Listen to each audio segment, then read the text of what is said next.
Hello, everybody. Great to see you. Glad to see you back. If this is your first or third or 300th of these videos you're watching, but love to talk about culture and leadership. And I want to share with you today the 10 shocking stats new leaders must know. Many of us are pushed or pulled into new leadership positions. We often don't get the training that we need. We don't get a chance to think about what are those things that are important to us as new leaders, whether we get promoted in the same organization or move to another. And you know what? I've got a complimentary gift I'm going to give you. And if you've already received the gift, shoot, let me know. I'll get you some others. I've got a lot of good things to share and send with you. So let's move on to number one. So you can see the Gallup report. Only 36% of employees feel engaged. That's a third of our workforce in general feel engaged. Employee engagement is such a critical element of who we are as a business, right? How are we going to accomplish anything, if we don't have employee engagement? So there's a lot of different tools we can use, a lot of things we can talk about, but really it boils down to caring about your employees. Nobody cares how much you know until they know how much you care. That's one great way to get started with engagement, but there's so many other tools and tricks that we can use. I'll be sharing those down the road. If you want to talk about it, give me a jingle. Give me a jingle. Second one from Dale Carnegie. 75% of employees who voluntarily leave their job, it's because of the boss and not their position. So it's the relationship they have with their boss, with their supervisor. And some of them may be even 360 relationships with your peers alongside you. But your relationship with your supervisor, your boss, your manager, your leader, whatever you want to call that person, we know that that's critical. And that's going to be critical in your new role as a leader. How are people going to relate to you as a new leader? And how are you going to relate to others that you're reporting to now or that are your peers? Because it's different. Our 360 leadership bubble kind of moves around, right? It doesn't stay in one particular spot.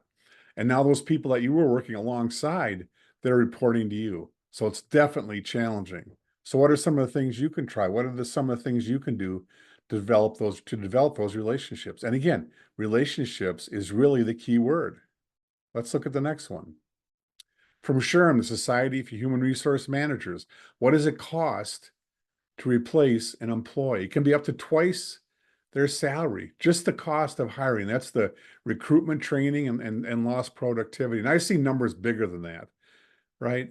But this is a huge cost to an organization. So as you're developing those new leaders, you want to make sure you're doing things to retain them. Or if you are a new leader, what can you do to help with your growth and development? What sort of plan can you put together as part of your evaluation process?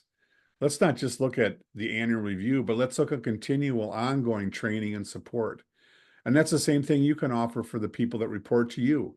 What are you going to do for them? What sort of training are you going to do so that you're not going to have to hire new people and lose this bottom line dollars, plus the fact it's going to add more responsibility onto what you have to do. Let's move on to the next one.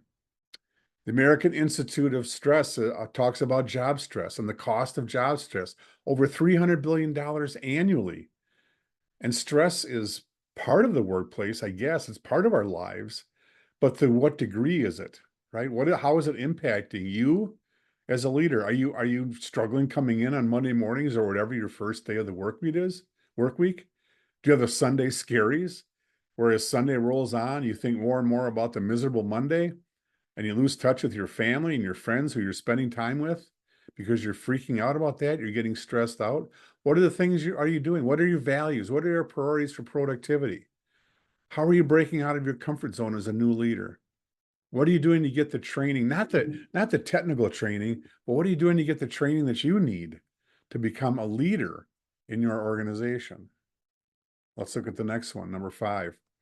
Gal, this is about recognition and praise. Now, this isn't about getting a plaque every week or, getting a car on every anniversary, whatever, getting donuts at every meeting, whatever the case might be. But just sometimes, isn't it just a pat on the back? Think about the person you just replaced. Would it have been different if they maybe had just given you a pat on the back once in a while? If they had asked the question, how are you? And actually stood there and listened to what you had to say? I mean, isn't that the truth? That's really what leadership is all about. So some recognition and some praise is all people are looking for. If you're in a manufacturing facility in a new leadership position, walk around the plant. Let people know you truly care, that you're there, and that you want to hear what they have to say. They're not just a number or some productivity number. Now let me get my commercial in here. Go to toddkukan.com/guide. Say that 4 times fast. And you're going to get a free guide. All right. Complimentary. I don't like to say free. Complimentary guide on leadership and the 7 things most leaders don't know what to do in their new position. So make sure you take advantage of that opportunity. And if you've gotten it already, I'll send you a different one. I'll send you another one. All right, let's look at number 6 from McKinsey and Company, looking at gender diversity. Top companies in the top quartile for gender diversity on their executive teams were 25% more likely to have above average profitability. So it's about inclusion, including people in your leadership teams. And as you're a new leader yourself, you're going to have the opportunity to hire people, or you're going to give input on other hires, maybe above you or in your peers as a 360 leader. Make sure you factor in diversity, equity, inclusion. But I particularly like to focus on inclusion, where differences make us better. Don't be afraid of those differences. I hired somebody, thankfully, because I was challenged because that person was different than me in many ways, but particularly racially and culturally. I was going to hire the person that looked like me, that acted like me, that loved basketball like me. I'm so glad that my boss challenged me on how to do that, how to handle that better. So make sure that you're looking at inclusivity in your hiring. Next one, LinkedIn learning. LinkedIn's a great spot to learn a lot. I post on LinkedIn. I post on Facebook. I hope you go out there once in a while and look at my post. I really appreciate it if you like, comment, share, whatever the case might be. Really appreciate that. But back to the statistic. If companies would invest in your or the employees' training and development, learning and development, most employees would stay. So as a leader, when you're talking to your supervisor, as a new leader, when you're talking to your supervisor, ask them, bring in somebody like me to do training, to do leadership training, do one-on-one coaching, whatever the case might be. Do some workshops for you, for your staff, for your team, your department, whatever the case might be. But working on growth and development, and particularly it's showing true in the younger generations. They're all about purpose and why. And if you can put together a personal growth and development plan for them, you'll be head and shoulders above the rest of the company and the rest of the companies, and not be losing people that we talked about before. You're showing that you care. Harvard Business Review. This is related to work-life balance. 70% of employees say they're not satisfied with that. What are you doing as an organization to fix that? Now, it's tough in some organizations. I get that. Some companies, some workplaces. It's not easy to just let people come and go as they please when their child has a baseball game or a dance recital, or when there's a sickness, or they do or don't realize. There's a lot of challenges, remote work, all those things are really critical challenges. But we have to figure out a way to get that work-life balance with our employees. Figure out a way maybe to bring, allow them to bring life into the workplace. I'm not saying bring their family in, but figure out some ways that you can help them achieve that work-life balance. As a new leader, it's really important for the people that are going to be working with you and for you. The Economist Intelligence Unit. Say that again 4 times or 3 times, whatever the number is. Poor communication in the workplace. Communication on just about every survey in the workplace is the #1 challenge. If it's not #1, it's certainly #2. And every organization, your workplace, regardless of where it is, you can always improve your communication. And poor communication, as this stat shows, decreases communication. There are communication gaps out there. So as a new leader, what are you going to do to close that gap?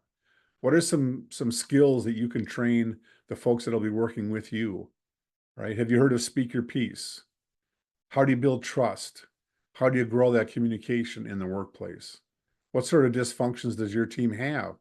And if communication is one, what are the steps you can take to help improve that? So as a new leader, this is another one of these 10 shocking stats, right? That new leaders really need to know and need to work on and need some help working on. Gartner, the last one, on team collaboration. 80% of employee working time is spent collaborating, yet only 27% believe their teams work together. This really ties into the last one about communication. So people realize and actually spend a lot of time collaborating, but whose teams work well together. If you're familiar with the Tuckman model, right? There's 4 different steps to building a team. Which of those steps, where's your team at? Are you in the norming, the forming, the storming, performing? Where are you in the Tuckman model? A lot of different information out there about teams and teamwork and team building. But you want to work towards collaboration, not cooperating.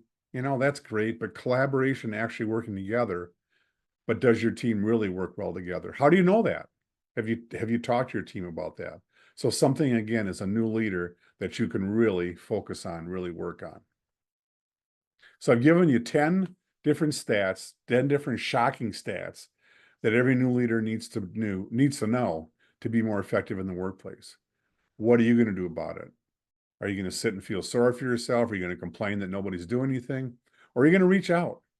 Maybe start by getting my guide, toddkukan.com/guide. Go out, grab that, right? Take a look at that. Then reach out to me through LinkedIn, through Facebook, whatever the case might be, my website. However, my email address is here. And let's get together. Let's get a plan together. Let's figure it out. All right. I've been in a lot of situations that were not good in the workplace. And I want to help you. I want you to make an impact as that new leader. Thanks again for listening. Connect with me. Make some contact. Let me know what's going on in your workplace. And let's overcome these 10 shocking statistics. Thanks so much.